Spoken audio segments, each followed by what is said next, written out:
안녕하세요. 세상에 숨겨진 미스터리와 믿기 어려운 이야기들을 함께 추적하는 채널, 숨겨진 이야기입니다. 오늘 여러분께 들려드릴 이야기는 평범한 여행 엽서가 아닙니다. 누군가는 장난이라고 말했습니다. 누군가는 도시괴담일 뿐이라고 웃어넘겼습니다. 하지만 이상하게도 이 엽서를 받았다고 주장한 사람들은 하나같이 같은 말을 남겼습니다. 차라리 받지 않았더라면 좋았을 것이다. 더 놀라운 사실은 그 다음부터입니다. 엽서를 받았다고 말한 사람들 가운데 일부는 갑자기 연락이 끊겼고, 어떤 사람은 자신이 살던 집을 떠났으며, 또 어떤 사람은 자신의 이야기를 모두 삭제한 뒤 흔적도 없이 사라졌다는 소문까지 남겼습니다. 물론 이러한 이야기들이 사실이라고 확인된 것은 아닙니다. 인터넷에는 언제나 과장된 소문과 꾸며진 이야기가 함께 존재하기 때문입니다. 하지만 이상하게도 서로 전혀 모르는 사람들이 남긴 이야기 속에는 공통점이 하나 있었습니다. 오늘 영상에서는 바로 그 엽서에 얽힌 여러 가설과 전해 내려오는 이야기를 함께 따라가 보겠습니다. 영상이 흥미롭게 느껴지신다면 좋아요와 구독, 그리고 알림 설정까지 부탁드립니다. 여러분의 응원은 더 많은 미스터리와 숨겨진 이야기를 찾는 가장 큰 힘이 됩니다. 그럼 지금부터 첫 번째 이야기의 문을 열어보겠습니다. 모든 것은 오래된 우편함 하나에서 시작되었다고 전해집니다. 평범한 월요일 아침, 한 남성이 평소처럼 집 앞 우편함을 열었습니다. 광고 전단지, 공과금, 그리고 이름도 주소도 적혀 있지 않은 낡은 엽서 한 장. 처음에는 잘못 배달된 우편물이라고 생각했습니다.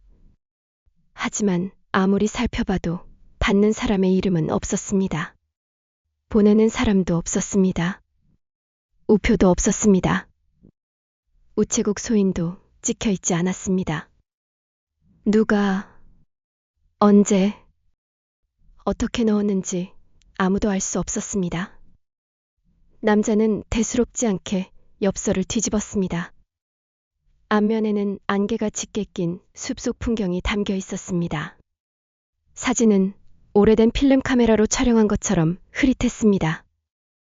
길 하나가 숲속 깊은 곳으로 이어지고 있었지만 끝은 보이지 않았습니다.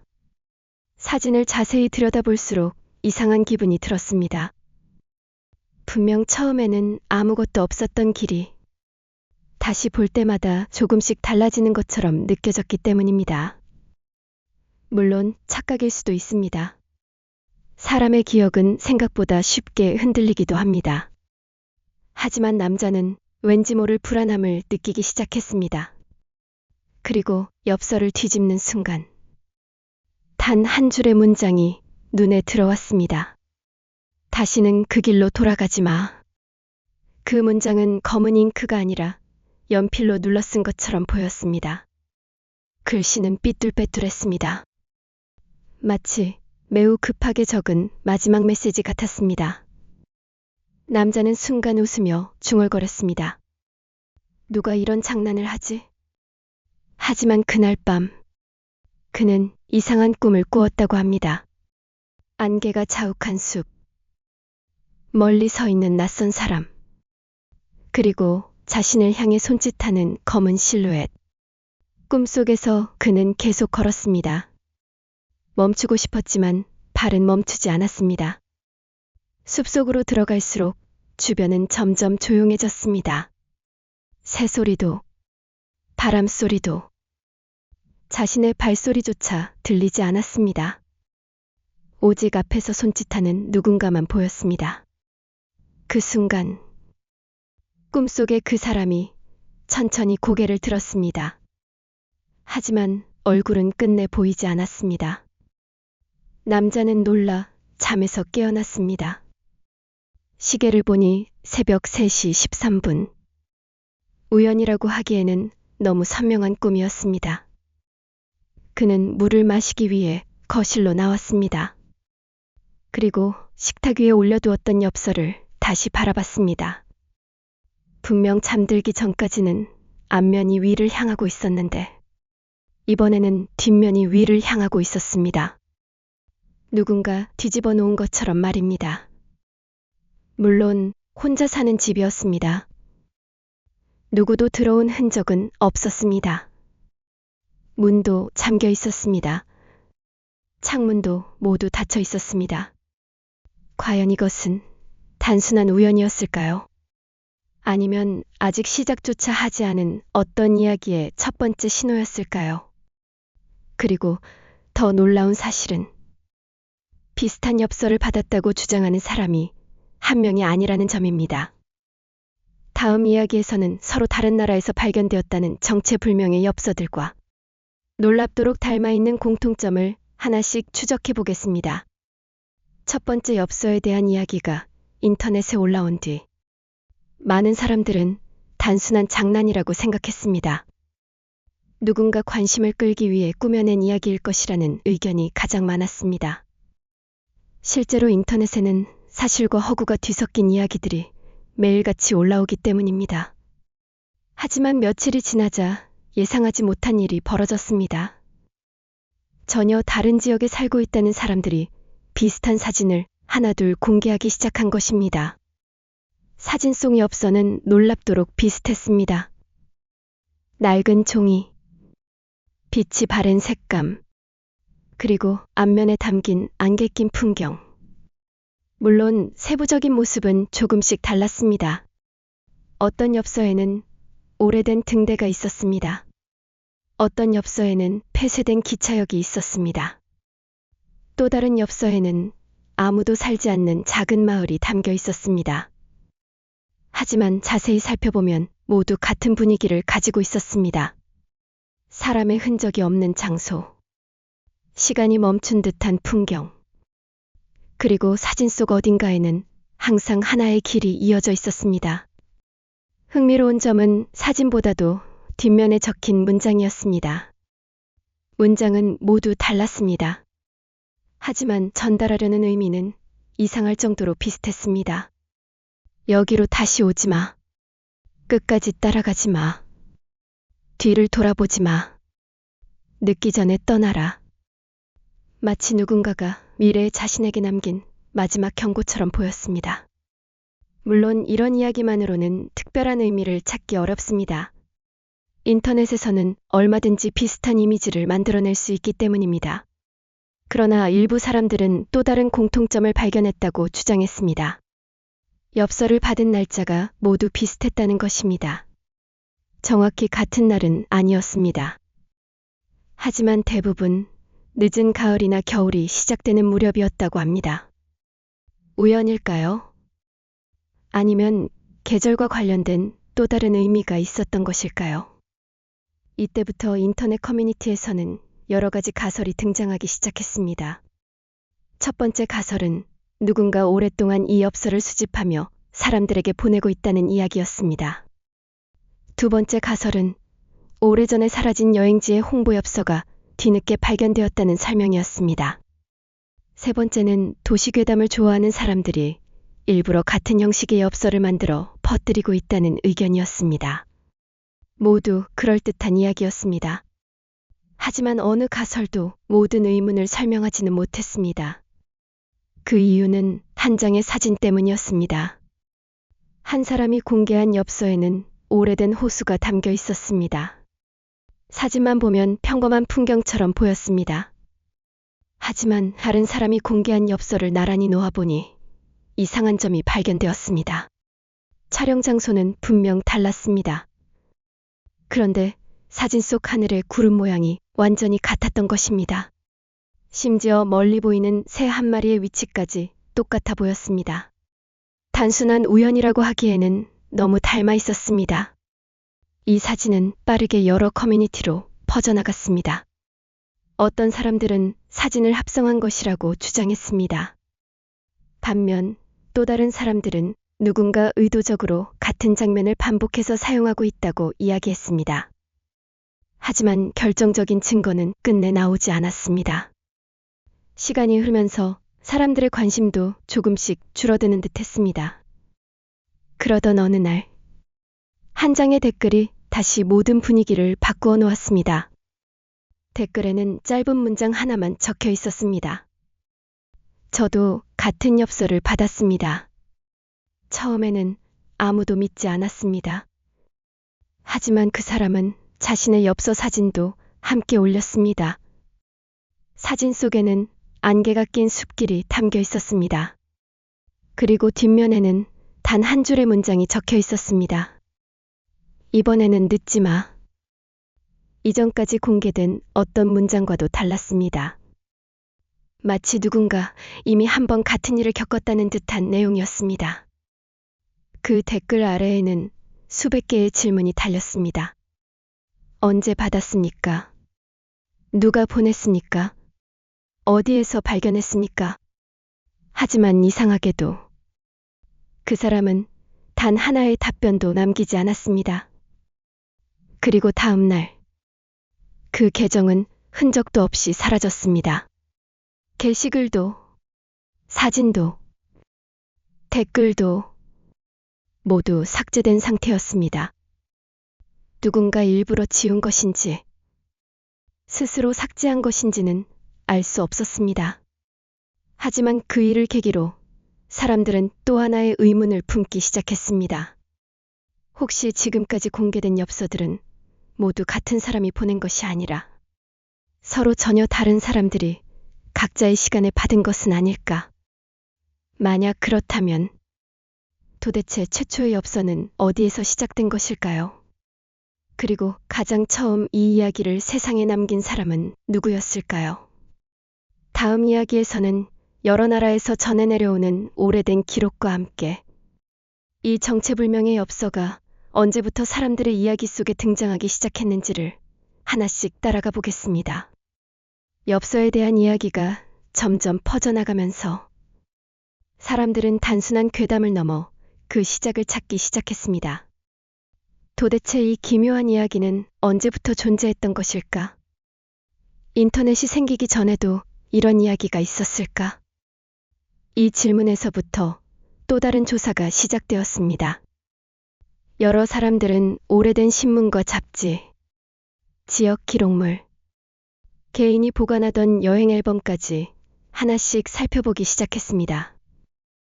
그러던 중 한 수집가가 흥미로운 자료를 공개했습니다. 낡은 여행 엽서 수백 장을 보관하고 있던 사람이었습니다. 그는 평생 세계 각국의 엽서를 모으는 것이 취미였다고 합니다. 그런데 자신의 수집품을 정리하던 중 이상한 엽서 한 장을 발견했다고 말했습니다. 그 엽서는 다른 엽서들과는 분명히 달랐습니다. 앞면에는 오래된 돌다리가 찍혀 있었습니다. 강물은 잔잔하게 흐르고 있었고 다리 너머에는 작은 마을이 보였습니다. 언뜻 보면 평범한 풍경이었습니다. 하지만 사진을 오래 바라볼수록 이상한 느낌이 들었다고 합니다. 다리 위에는 아무도 없었습니다. 그런데 강물에는 사람의 그림자처럼 보이는 것이 희미하게 비쳐 있었던 것입니다. 사진의 해상도가 좋지 않아 착시일 수도 있었습니다. 하지만 몇몇 사람들은 그것이 단순한 그림자가 아니라고 주장했습니다. 더 놀라운 것은 엽서의 제작 연도였습니다. 뒷면 한쪽 구석에는 아주 작은 글씨가 인쇄되어 있었습니다. 1968. 무려 수십 년 전 만들어진 엽서였습니다. 인터넷도 없던 시절. 도시 괴담이 지금처럼 빠르게 퍼질 수도 없던 시대였습니다. 그렇다면 이 이야기는 생각보다 훨씬 오래전부터 존재했던 것일까요? 사람들의 관심은 더욱 커졌습니다. 며칠 뒤, 또 다른 자료가 공개되었습니다. 이번에는 오래된 여행 일기였습니다. 익명의 여행자가 남겼다는 이 일기에는 짧은 문장이 반복해서 적혀 있었습니다. 사진은 찍지 마. 엽서는 사지 마. 누가 건네줘도 받지 마. 왜 이런 말을 남겼는지는 설명되어 있지 않았습니다. 다만 마지막 페이지에는 단 한 줄만 적혀 있었다고 합니다. 나는 결국 받았다. 그 이후의 기록은 없었습니다. 물론 이 일기가 실제 기록인지 아니면 누군가가 만든 창작물인지는 확인되지 않았습니다. 하지만 이 자료 역시 사람들의 상상력을 자극하기에는 충분했습니다. 시간이 흐를수록 새로운 가설이 등장했습니다. 혹시 이 엽서는 특정 장소와 연결되어 있는 것이 아닐까? 혹시 누군가 일부러 그 장소를 숨기기 위해 이런 이야기를 만든 것은 아닐까? 또 다른 사람들은 전혀 다른 의견을 내놓았습니다. 사진 속 장소는 실제로 존재하지만 현재는 이미 사라졌을 가능성이 있다는 것이었습니다. 홍수, 화재, 재개발, 또는 자연재해. 여러 이유로 지금은 흔적조차 남아있지 않을 수도 있다는 설명이었습니다. 이 가설은 많은 사람들의 관심을 받았습니다. 실제로 오래된 지도와 현재의 지도를 비교하는 사람들도 나타났습니다. 하지만 결정적인 장소는 끝내 발견되지 않았습니다. 그러던 어느 날, 한 노년의 사진작가가 인터뷰에서 의미심장한 말을 남겼습니다. 저 풍경을 본 적이 있는 것 같습니다. 기자는 곧바로 질문을 이어갔습니다. 어디였습니까? 하지만 사진작가는 한동안 말이 없었습니다. 그리고 천천히 고개를 저으며 이렇게 말했습니다. 기억이 나지 않습니다. 이 한마디는 사람들에게 또 다른 의문을 남겼습니다. 정말 기억이 나지 않았던 것일까요? 아니면 일부러 말하지 않은 것이었을까요? 인터뷰는 그대로 끝났습니다. 그 이후 사진작가는 다시는 이 이야기를 언급하지 않았다고 전해집니다. 그 무렵부터 인터넷에서는 또 하나의 소문이 퍼지기 시작했습니다. 엽서 속 장소를 실제로 찾으려 했던 사람들이 있다는 이야기였습니다. 누군가는 오래된 숲을 뒤졌고 누군가는 버려진 마을을 찾아다녔습니다. 또 어떤 사람은 수십 년 전 폐쇄된 철길까지 조사했다고 합니다. 하지만 누구도 사진과 완전히 같은 장소를 발견했다는 증거를 공개하지는 못했습니다. 혹시 애초에 존재하지 않는 장소였던 것일까요? 아니면 지금도 어딘가에 남아있지만 아직 아무도 발견하지 못한 것일까요? 사람들의 추측은 점점 더 커져만 갔습니다. 그리고 바로 그때 또 하나의 흥미로운 제보가 등장합니다. 이번에는 자신이 직접 그 장소에 다녀왔다고 주장하는 사람이 나타난 것입니다. 그는 사진뿐 아니라 당시의 경험까지 매우 자세하게 이야기했습니다.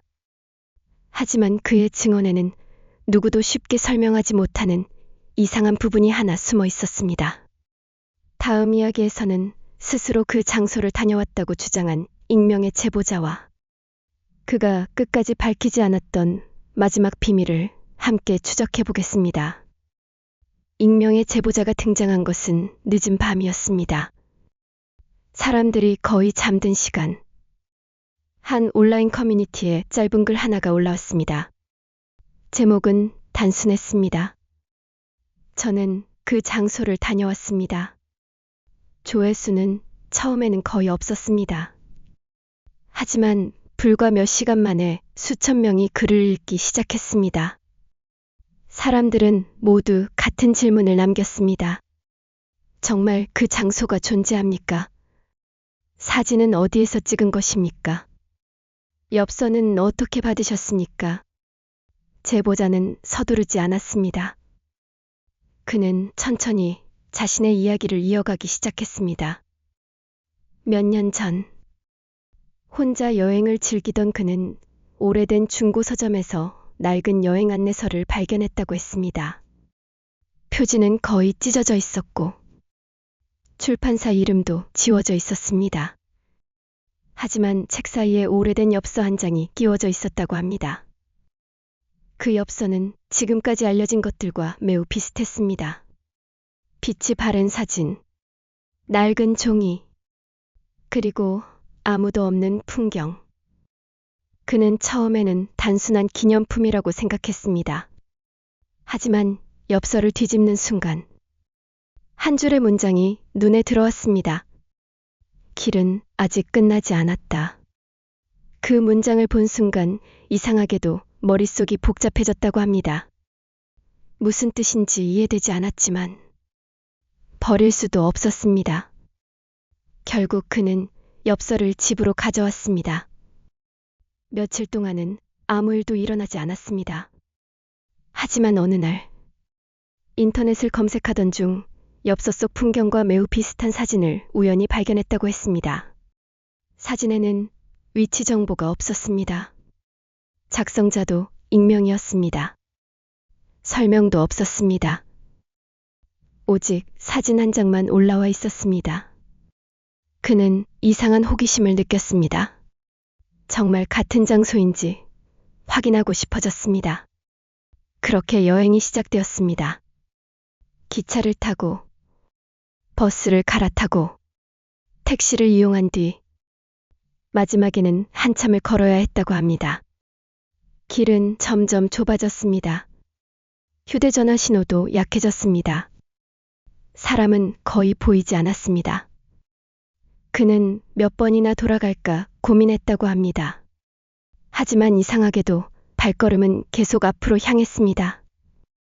그러던 순간 멀리 안개 속에서 익숙한 풍경이 보이기 시작했습니다. 오래된 나무, 작은 돌길, 그리고 사진 속에서만 보았던 낡은 표지판. 그는 심장이 빠르게 뛰기 시작했다고 했습니다. 정말 엽서 속 장소를 찾았다고 믿었습니다. 그는 곧바로 카메라를 꺼냈습니다. 사진을 찍기 위해 셔터를 누르려던 순간 어디선가 아주 작은 목소리가 들렸다고 합니다. 처음에는 바람 소리인 줄 알았습니다.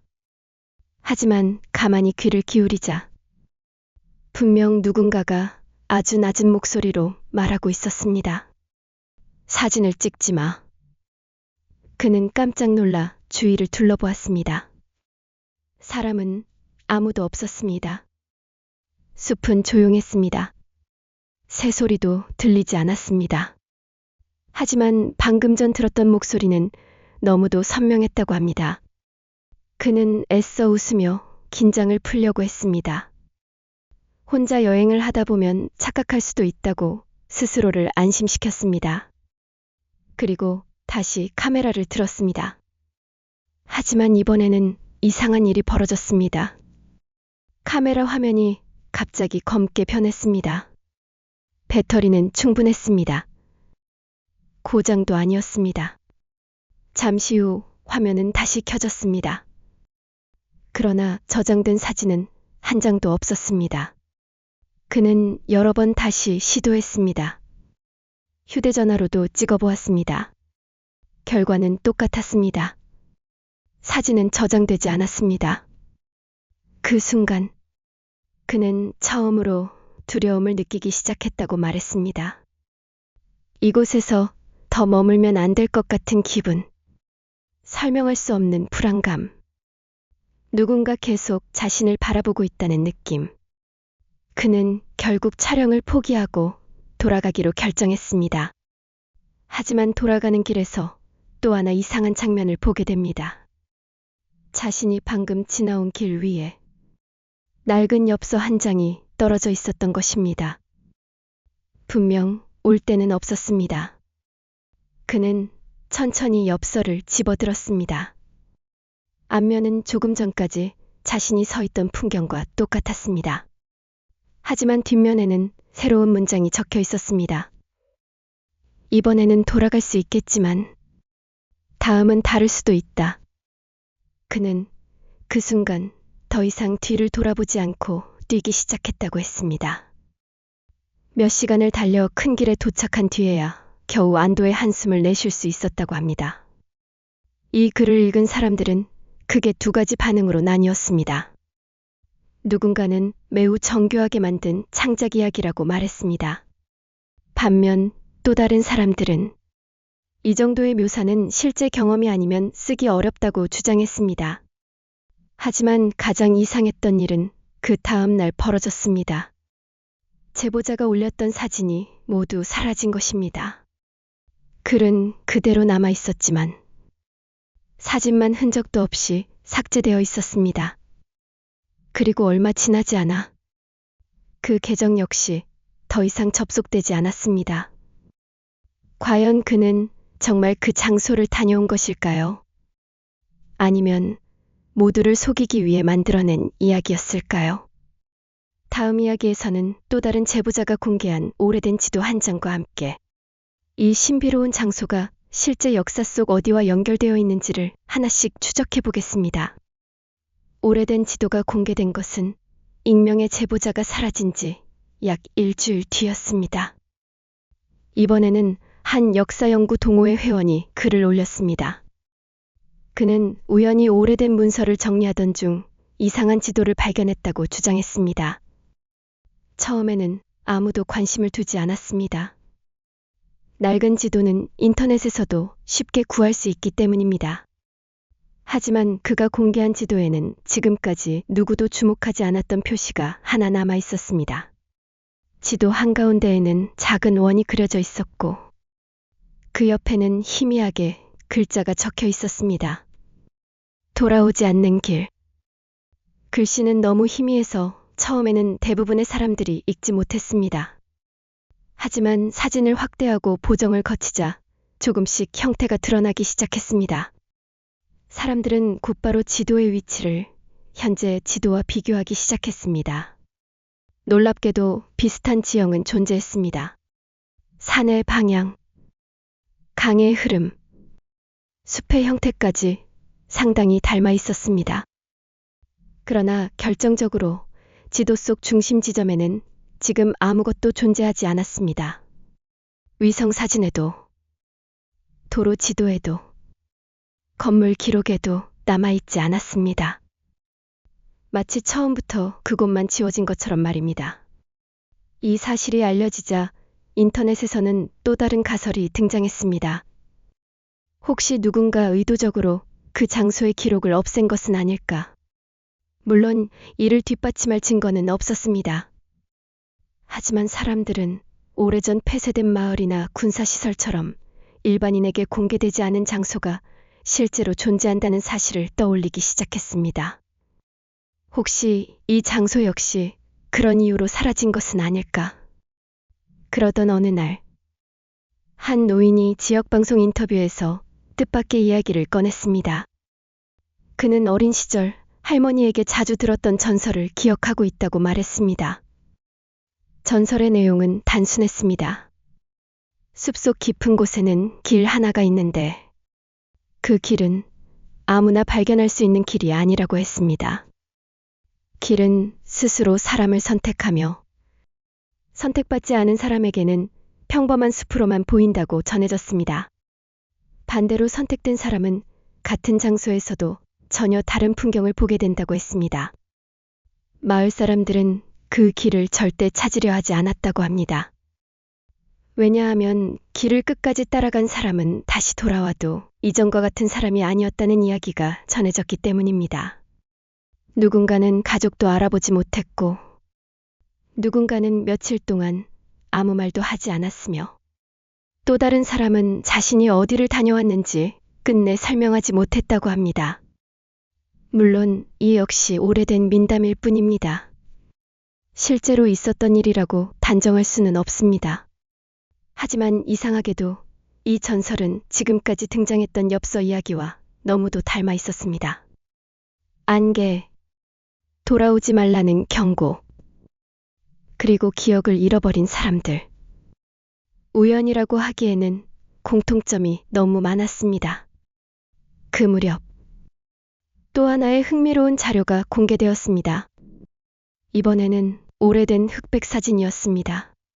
사진에는 여행객 여러 명이 나란히 서 있었습니다. 배경에는 작은 다리가 보였습니다. 사람들은 처음에는 평범한 단체 사진이라고 생각했습니다. 하지만 사진을 확대해 본 한 사람이 이상한 점을 발견했습니다. 사진 속 모든 사람은 카메라를 바라보고 있었습니다. 단 한 사람만 빼고 말입니다. 맨 뒤에 서 있던 한 남자는 숲속을 바라보고 있었습니다. 그리고 그의 손에는 낡은 엽서처럼 보이는 종이 한 장이 들려 있었습니다. 사진 해상도가 너무 낮아 확실히 확인할 수는 없었습니다. 하지만 그 모습은 지금까지 공개된 엽서와 놀라울 정도로 비슷해 보였습니다. 더 신기한 것은 사진 뒷면에 적혀 있던 메모였습니다. 촬영 다음 날 한 사람이 사라졌다. 그 한 줄뿐이었습니다. 이 기록이 사실인지, 누가 적은 것인지 아무도 알지 못했습니다. 하지만 사람들의 호기심은 더욱 커져갔습니다. 이때부터 일부 사람들은 단순히 인터넷 자료만 찾는 것을 멈추고 실제 현장 답사를 준비하기 시작했습니다. 직접 숲을 찾아가겠다는 사람들이 생겨난 것입니다. 온라인에서는 여러 팀이 만들어졌습니다. 지도 분석을 맡은 사람, 위성 사진을 조사하는 사람, 옛 신문을 찾는 사람, 현지 주민을 인터뷰하는 사람. 처음에는 모두가 하나의 미스터리를 해결한다는 기대감에 들떠 있었습니다. 그러나 시간이 지날수록 분위기는 조금씩 달라졌습니다. 조사를 시작했던 사람들 가운데 몇몇이 갑자기 활동을 멈추기 시작한 것입니다. 어떤 사람은 이유 없이 모든 게시글을 삭제했습니다. 어떤 사람은 더 이상 이 이야기를 하지 말라고 짧은 글만 남긴 채 떠났습니다. 그리고 한 사람은 마지막으로 이런 문장을 남겼습니다. 우리는 처음부터 잘못된 질문을 하고 있었습니다. 그 이후로 그는 다시 나타나지 않았습니다. 사람들은 그 문장의 의미를 이해하지 못했습니다. 잘못된 질문이라니. 우리는 무엇을 잘못 알고 있었던 것일까요? 혹시 진짜 중요한 것은 그 장소가 어디인가가 아니라 왜 엽서가 사람을 선택하는가였던 것은 아닐까요? 그리고 바로 그 무렵, 지금까지 누구도 예상하지 못했던 새로운 증거 하나가 세상의 모습을 드러내기 시작합니다. 다음 이야기에서는 한 폐우체국에서 발견되었다고 전해지는 수십 장의 미발송 엽서와 그 안에 숨겨진 놀라운 공통점을 함께 살펴보겠습니다. 폐우체국에서 오래된 엽서가 발견되었다는 소문은 순식간에 퍼져나갔습니다. 이야기의 시작은 한 지방 신문에 실린 짧은 기사였습니다. 재개발을 앞둔 작은 시골 마을. 수십 년 동안 문을 닫고 방치되어 있던 우체국 건물이 철거되기 직전, 건물 내부를 정리하던 작업자들이 먼지로 뒤덮인 나무 상자 하나를 발견했다고 합니다. 처음에는 오래된 우편물 보관함 정도로 생각했습니다. 하지만 뚜껑을 여는 순간 그 안에는 수십 장의 엽서가 가지런히 쌓여 있었다고 전해집니다. 놀랍게도 모든 엽서는 사용된 흔적이 없었습니다. 구겨진 자국도 없었고 우표도 붙어 있지 않았으며 받는 사람의 이름도 적혀 있지 않았습니다. 마치 누군가 발송하기 직전 마지막 순간에 그대로 보관해 둔 것처럼 보였습니다. 기사에는 엽서 사진이 함께 실려 있지 않았습니다. 그래서 많은 사람들은 그저 평범한 지역 기사라고 생각했습니다. 하지만 며칠 후, 현장에서 일했다는 익명의 작업자가 온라인에 짧은 글을 올렸습니다. 그는 자신이 직접 상자를 열어보았다고 주장했습니다. 그리고 엽서를 보는 순간 등골이 서늘해졌다고 말했습니다. 이유는 단 하나였습니다. 모든 엽서의 앞면이 서로 달랐기 때문입니다. 어떤 엽서는 안개 낀 숲이었고 어떤 엽서는 오래된 등대였습니다. 또 다른 엽서는 버려진 놀이터였습니다. 폐역, 낡은 다리, 호수, 눈 덮인 언덕. 사진은 모두 달랐습니다. 하지만 이상하게도 사진을 오래 바라볼수록 모두 같은 장소처럼 느껴졌다고 합니다. 설명하기 어려운 감각이었습니다. 풍경은 분명 달랐습니다. 그런데 분위기는 하나였습니다. 마치 누군가 한 장소를 여러 모습으로 촬영한 것처럼 말입니다. 그는 그 순간 이상한 호기심을 참지 못했다고 합니다. 조심스럽게 엽서 한 장을 뒤집었습니다. 그리고 숨을 멈출 수밖에 없었습니다. 엽서 뒷면에는 모두 손글씨가 적혀 있었기 때문입니다. 더 놀라운 사실은 글씨체가 전부 달랐다는 것입니다. 어떤 글씨는 어린아이처럼 삐뚤빼뚤했습니다. 어떤 글씨는 노인이 쓴 것처럼 떨리고 있었습니다. 어떤 글씨는 아주 또박또박 정리되어 있었습니다. 하지만 모든 문장은 묘하게 비슷한 의미를 담고 있었습니다. 늦기 전에 떠나라. 끝까지 따라오지 마. 다시는 이 길을 찾지 마. 누군가 내 이름을 부르더라도 대답하지 마. 작업자는 처음에는 여러 사람이 장난으로 적어 놓은 것이라 생각했습니다. 하지만 마지막 한 장을 뒤집는 순간 그는 손에서 엽서를 떨어뜨릴 뻔했다고 합니다. 그 엽서에는 단 한 줄만 적혀 있었습니다. 이 엽서를 읽고 있다면 이미 너무 늦었다. 그는 순간 주변을 둘러보았습니다. 폐우체국 안에는 자신 혼자뿐이었습니다. 깨진 창문 사이로 바람만 불어왔습니다. 낡은 나무 바닥이 삐걱거리는 소리 외에는 아무것도 들리지 않았습니다. 하지만 이상하게도 누군가 바로 뒤에서 숨을 쉬는 듯한 느낌이 들었다고 합니다. 그는 급히 뒤를 돌아봤습니다. 아무도 없었습니다. 다시 앞을 바라보았을 때 방금 읽었던 엽서가 사라져 있었다고 주장했습니다. 물론 이 증언을 믿는 사람은 많지 않았습니다. 공포 분위기를 만들기 위한 창작이라는 의견도 적지 않았습니다. 하지만 이상한 일은 그 이후에도 계속 이어졌습니다. 며칠 뒤 철거 작업에 참여했던 또 다른 인부가 인터뷰에서 비슷한 이야기를 했기 때문입니다. 그 역시 엽서를 직접 본 적이 있다고 말했습니다. 하지만 그는 엽서의 내용보다 더 이상한 장면을 기억하고 있었습니다. 상자 안에는 분명 수십 장의 엽서가 있었는데 잠시 다른 곳을 다녀온 사이 개수가 달라져 있었다는 것입니다. 누군가 가져간 흔적은 없었습니다.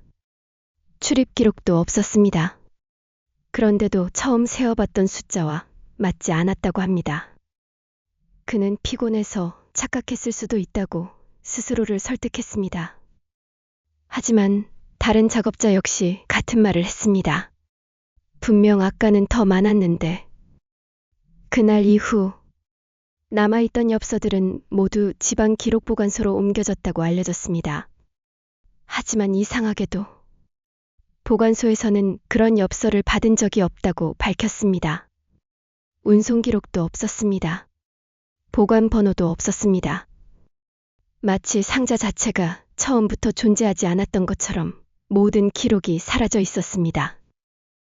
이 소식이 알려지자 인터넷은 다시 뜨겁게 달아올랐습니다. 어떤 사람은 정부가 비밀리에 회수했을 것이라고 주장했습니다. 또 다른 사람은 애초에 폐우체국 이야기가 만들어진 괴담일 뿐이라고 말했습니다. 하지만 가장 흥미로운 가설은 따로 있었습니다. 혹시 엽서는 누군가가 보내는 것이 아니라 스스로 받을 사람을 선택하는 것은 아닐까? 만약 그렇다면 지금까지 엽서를 받은 사람들에게는 어떤 공통점이 있었던 것일까요? 그리고 왜 하필 그 사람들이었을까요? 그 질문에 대한 답을 찾기 위해 한 심리학 연구팀이 인터넷에 남겨진 수많은 사례를 분석하기 시작했습니다. 그들이 발견한 놀라운 공통점은 지금까지 누구도 예상하지 못했던 방향으로 이야기를 이끌어가게 됩니다. 다음 이야기에서는 엽서를 받은 사람들의 삶에 숨어있던 공통된 특징과 그들이 마지막으로 남긴 의미심장한 기록을 함께 살펴보겠습니다. 심리학 연구팀이 사례를 분석하기 시작한 이유는 단순했습니다. 엽서를 받았다는 사람들의 증언이 너무도 비슷했기 때문입니다. 국가도 달랐습니다. 나이도 달랐습니다. 직업도 달랐습니다. 서로 만난 적도 없는 사람들이었습니다. 그런데 이상하게도 그들의 이야기는 마치 하나의 기록을 나눠 읽는 것처럼 닮아 있었습니다. 연구팀은 수백 개의 게시글과 인터뷰, 오래된 기록, 삭제되기 전에 저장된 댓글까지 하나씩 정리하기 시작했습니다. 그러던 중 예상하지 못했던 공통점 하나가 발견되었습니다. 엽서를 받았다고 주장한 사람들 대부분은 그 이전의 인생에 큰 전환점을 겪고 있었다는 것입니다. 누군가는 가족을 잃었습니다. 누군가는 오랫동안 다니던 회사를 그만두었습니다. 또 다른 사람은 갑작스러운 이사를 앞두고 있었습니다. 어떤 사람은 오래된 연인과 헤어진 직후였습니다. 또 어떤 사람은 모든 인간관계를 끊고 새로운 삶을 시작하려던 순간이었다고 말했습니다. 겉으로 보면 전혀 관련이 없어 보였습니다. 하지만 연구팀은 한 가지 가설을 세웠습니다. 혹시 엽서는 장소가 아니라 사람의 상태를 선택하는 것은 아닐까? 삶의 갈림길에 선 사람들, 과거와 미래 사이에서 흔들리는 사람들, 그런 사람들에게만 이 기묘한 엽서가 나타난다는 가설이었습니다. 물론 과학적으로 증명된 내용은 아니었습니다. 그러나 사례를 비교할수록 흥미로운 부분은 계속 늘어났습니다. 엽서를 받은 사람들 대부분은 비슷한 꿈을 꾸었다고 이야기했습니다. 짙은 안개, 멀리 이어진 길, 그리고 누군가의 발소리. 신기하게도 그들은 얼굴을 보았다는 이야기는 거의 하지 않았습니다. 언제나 등을 보았다고 말했습니다. 앞에서 걷고 있는 누군가의 뒷모습, 천천히 걸어가는 검은 실루엣. 아무리 빨리 걸어도 거리는 좁혀지지 않았다고 합니다. 그 인물은 언제나 손짓만 했습니다. 따라오라는 듯, 혹은 서두르라는 듯. 하지만 끝내 뒤를 돌아보지는 않았습니다. 연구팀은 이것을 단순한 심리현상으로 설명하려 했습니다. 불안감이 강한 사람일수록 비슷한 꿈을 꿀 가능성이 있다는 연구 결과도 존재했기 때문입니다. 하지만 또 하나의 기록이 등장하면서 분위기는 달라졌습니다. 이번에는 꿈속에서 들리는 목소리에 관한 이야기였습니다. 한 여성은 이렇게 증언했습니다.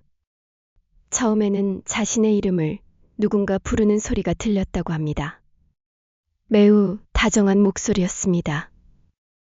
어릴 적 가장 믿었던 사람의 목소리처럼 느껴졌다고 했습니다. 그래서 자신도 모르게 대답하려는 순간 멀리서 또 다른 목소리가 들렸습니다. 절대로 대답하지 마. 그 순간 꿈에서 깨어났다고 합니다. 흥미롭게도 비슷한 증언은 한두 건이 아니었습니다. 목소리는 모두 달랐습니다. 누군가는 부모님의 목소리였다고 했습니다. 누군가는 오래전 세상을 떠난 친구의 목소리였다고 했습니다. 또 어떤 사람은 자신과 똑같은 목소리를 들었다고 주장했습니다. 하지만 마지막에 들리는 경고는 거의 같았습니다. 대답하지 마. 뒤돌아보지 마. 끝까지 따라가지 마. 이러한 증언을 본 사람들은 새로운 가설을 내놓기 시작했습니다. 혹시 엽서는 사람을 유인하는 것이 아니라 오히려 위험을 경고하는 것은 아닐까? 지금까지 사람들은 엽서를 불길한 존재로만 생각했습니다. 하지만 만약 엽서가 누군가를 보호하기 위해 보내진 것이라면 이야기는 완전히 달라집니다. 누군가는 이미 같은 길을 걸었고 같은 선택을 했으며 그 결과를 알고 있기 때문에 과거의 누군가에게 경고를 남긴 것일 수도 있다는 것입니다. 물론 어디까지나 하나의 가설입니다. 그러나 사람들의 관심은 점점 이 방향으로 향하기 시작했습니다. 그러던 어느 날 연구팀에 익명의 소포 하나가 도착했습니다. 보내는 사람은 적혀 있지 않았습니다. 택배 송장도 없었습니다. 상자 안에는 낡은 녹음기 하나가 들어 있었습니다. 배터리를 넣자 기계는 정상적으로 작동했습니다. 녹음 파일은 단 하나뿐이었습니다. 재생 버튼을 누르자 처음에는 잡음만 들렸습니다. 지직거리는 소리, 바람 소리, 멀리서 들리는 발걸음. 그리고 약 30초가 지나자 희미한 목소리 하나가 녹음되었습니다. 혹시 이 녹음을 듣고 있다면 아직 늦지 않았습니다. 목소리는 매우 떨리고 있었습니다. 숨도 거칠었습니다. 마치 누군가에게 쫓기며 급하게 녹음하는 것처럼 들렸습니다. 잠시 정적이 이어졌습니다. 그리고 다시 목소리가 들렸습니다. 엽서를 태우지 마세요. 버리지도 마세요. 그 안에는 바로 그 순간 녹음은 갑자기 끊어졌습니다. 파일은 거기서 끝이었습니다. 마지막 말은 끝내 들을 수 없었습니다. 연구팀은 녹음 파일을 복원하기 위해 여러 전문가에게 의뢰했다고 합니다.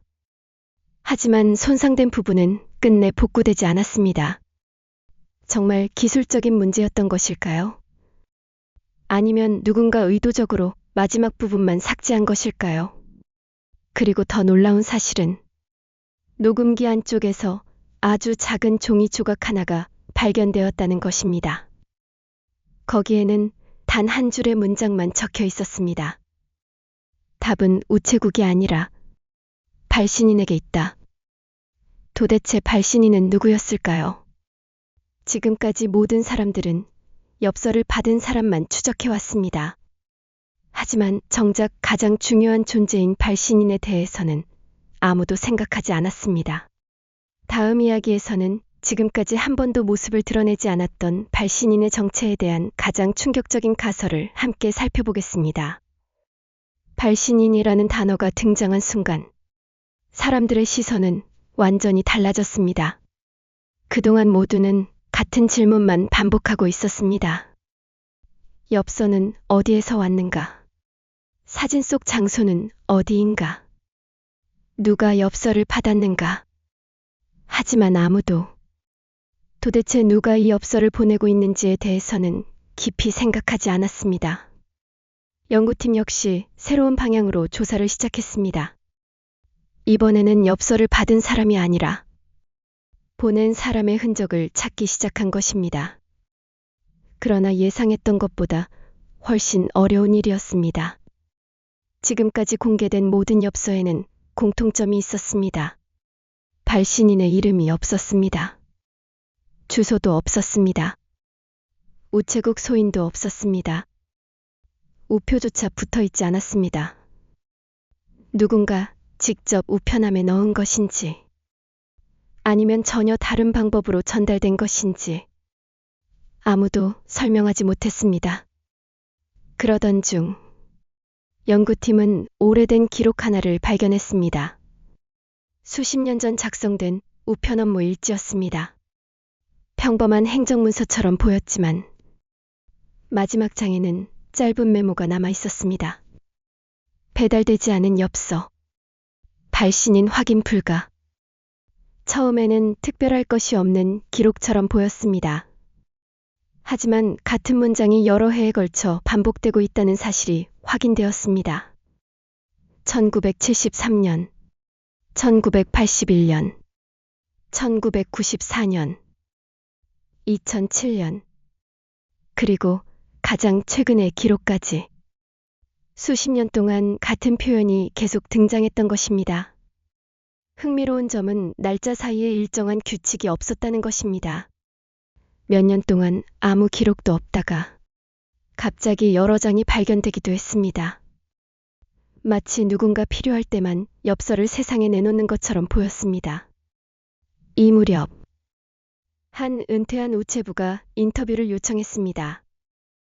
그는 평생 우편을 배달하며 단 한 번도 설명할 수 없는 경험을 잊지 못했다고 말했습니다. 그 일이 있었던 날은 겨울 새벽이었다고 합니다. 아직 해도 뜨지 않은 시간. 평소처럼 우체국에 출근한 그는 분류 작업을 시작했습니다. 그런데 책상 위에 낯선 엽서 한 장이 놓여 있었습니다. 동료 누구도 본 적이 없는 엽서였습니다. 주소는 비어 있었고 발신인도 없었습니다. 그는 이상하다고 생각하며 주변 사람들에게 물었습니다. 하지만 모두 고개를 저었습니다. 아무도 가져다 놓지 않았다는 것이었습니다. 잠시 뒤, 우체국장은 그 엽서를 일반 보관함에 넣어두라고 지시했습니다. 그는 지시에 따라 엽서를 서랍 속에 넣었습니다. 그리고 하루 종일 다른 업무를 처리했습니다. 하지만 퇴근 무렵 서랍을 다시 열어본 순간 엽서는 사라져 있었다고 합니다. 도난 흔적은 없었습니다.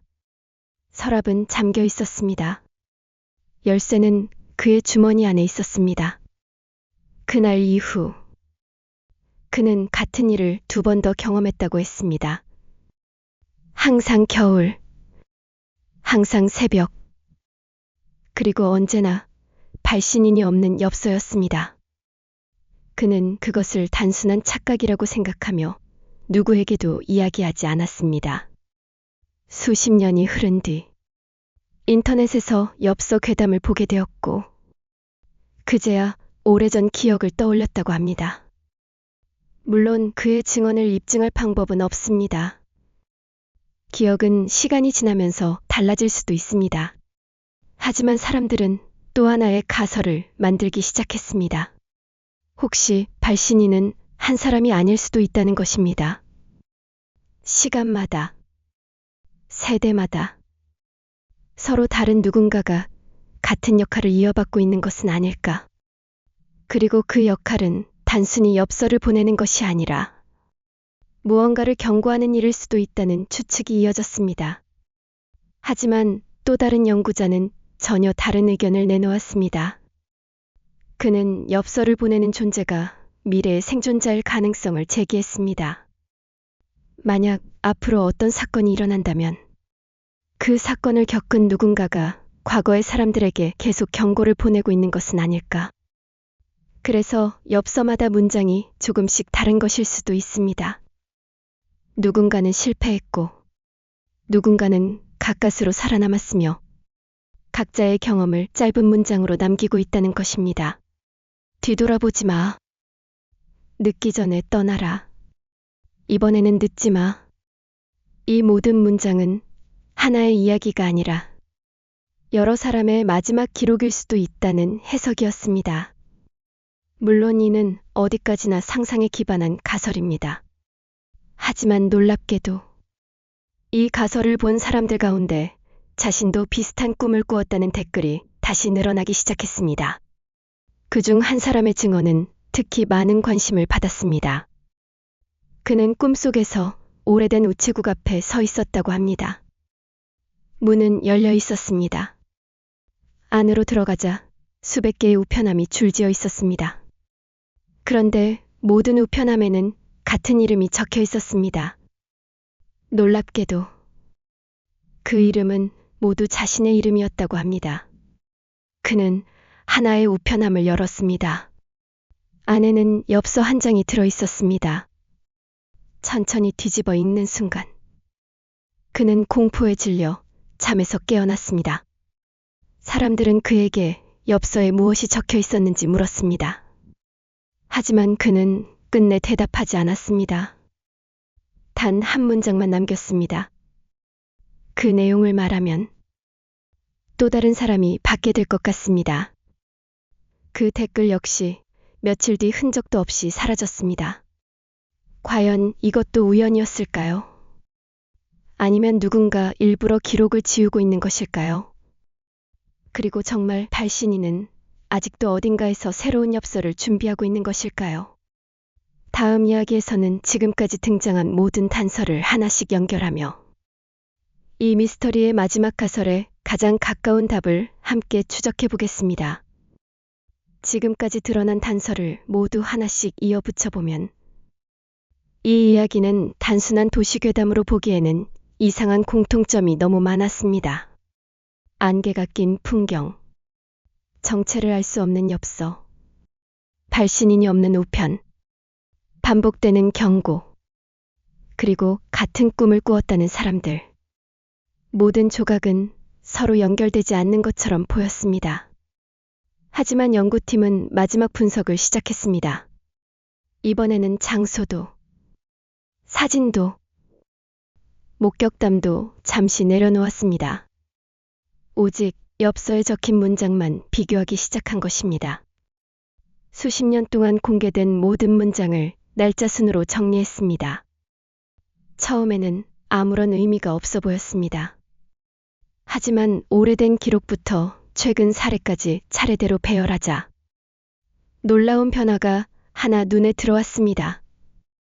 문장의 내용이 점점 구체적으로 변하고 있었던 것입니다. 가장 오래된 기록에는 단순한 경고만 적혀 있었습니다. 오지 마. 돌아가. 길을 찾지 마. 하지만 시간이 흐를수록 문장은 조금씩 길어졌습니다. 뒤를 돌아보지 마. 누군가 불러도 대답하지 마. 해가 지기 전에 떠나라.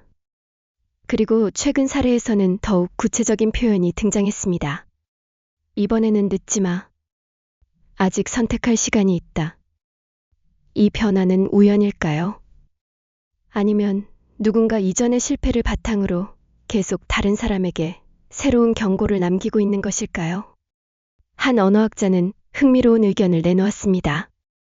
그는 문장을 분석한 결과 모든 표현이 명령형이라는 점에 주목했습니다. 설명을 하는 문장은 거의 없었습니다. 이유도 말하지 않았습니다. 오직 행동만 지시하고 있었습니다. 왜 그럴까요? 혹시 시간을 들여 설명할 여유조차 없었던 것은 아닐까요? 마치 매우 급한 상황에서 마지막으로 남긴 메모처럼 말입니다. 이 가설은 많은 사람들에게 큰 충격을 주었습니다. 그 무렵 또 하나의 익명 제보가 연구팀 앞으로 도착했습니다. 이번에는 오래된 카세트 테이프와 함께 작은 수첩이 들어 있었습니다. 수첩은 습기에 젖어 대부분의 글씨를 읽을 수 없었습니다. 하지만 몇 장은 비교적 상태가 좋았습니다. 첫 페이지에는 날짜가 적혀 있었습니다. 1989년 11월. 그 아래에는 짧은 문장이 이어졌습니다. 오늘도 같은 엽서를 보았다.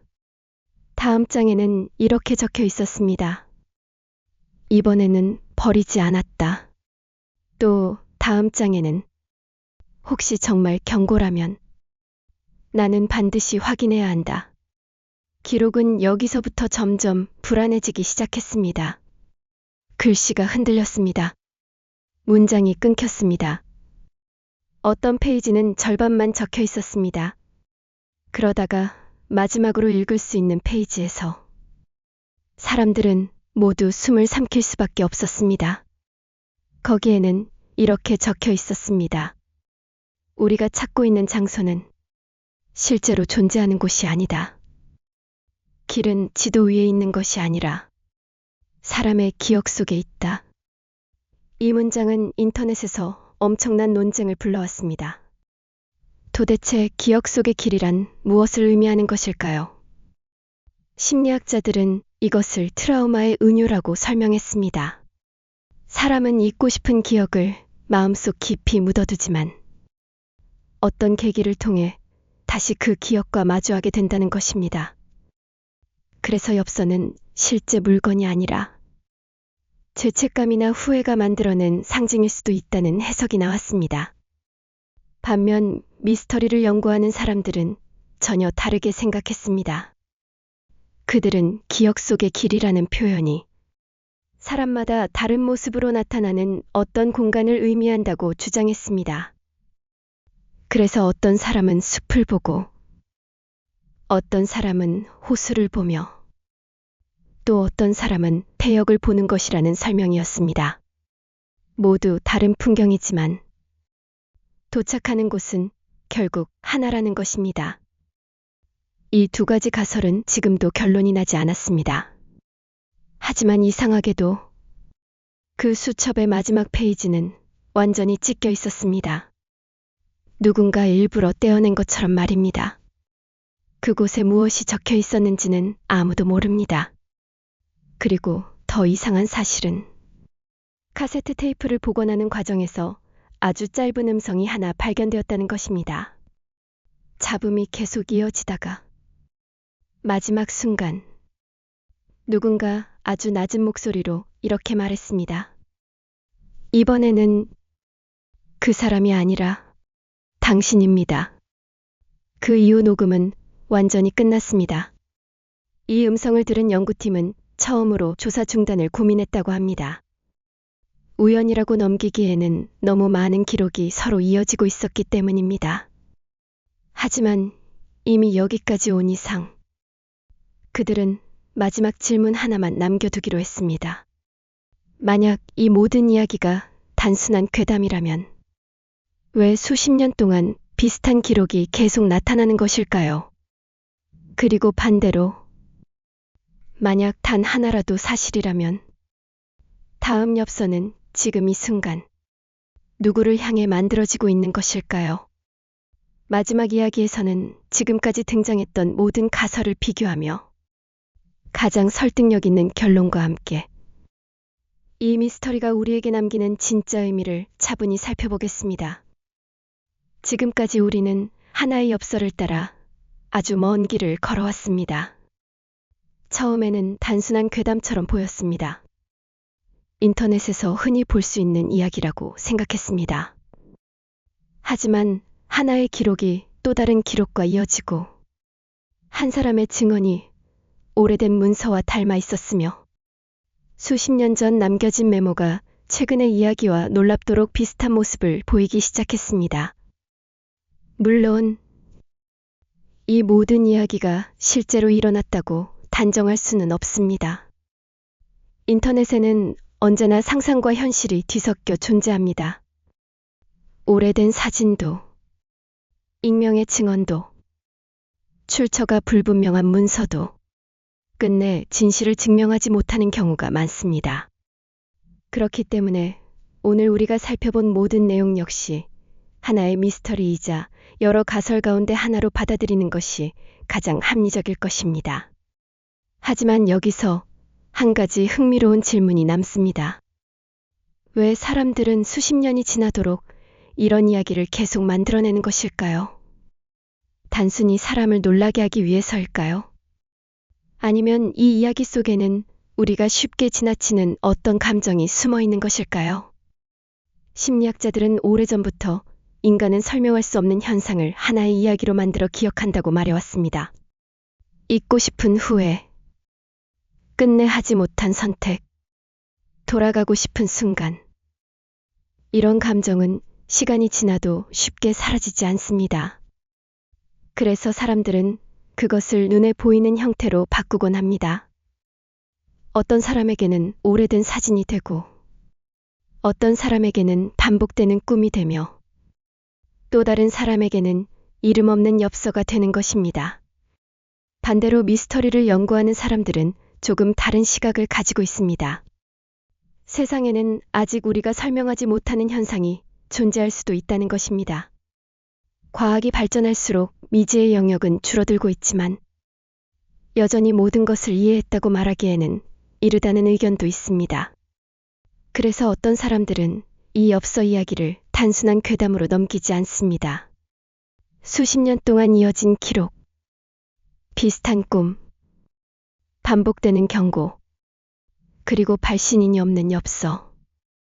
이 모든 것이 하나의 퍼즐이라고 생각하는 것입니다. 과연 어느 쪽이 맞는지는 아직 누구도 알지 못합니다. 하지만 오늘 소개한 수많은 기록을 다시 떠올려 보면 공통적으로 반복되는 단어가 하나 있습니다. 바로 선택입니다. 엽서는 누군가를 선택합니다. 길도 누군가를 선택합니다. 그리고 마지막 순간, 사람은 스스로 선택을 해야 합니다. 따라갈 것인가? 멈출 것인가? 뒤를 돌아볼 것인가? 아니면 끝까지 앞으로 걸어갈 것인가? 어쩌면 이 이야기는 초자연적인 존재에 관한 것이 아니라 인생의 갈림길에 선 우리 모두를 비유한 이야기인지도 모릅니다. 누구에게나 한 번쯤은 돌아가고 싶은 순간이 있습니다. 다르게 선택하고 싶은 날이 있습니다. 하지만 현실에서는 과거로 돌아갈 수 없습니다. 그래서 사람들은 상상 속에서라도 경고를 보내고 싶어 합니다. 과거의 자신에게 혹은 미래의 누군가에게 이번에는 같은 실수를 하지 마.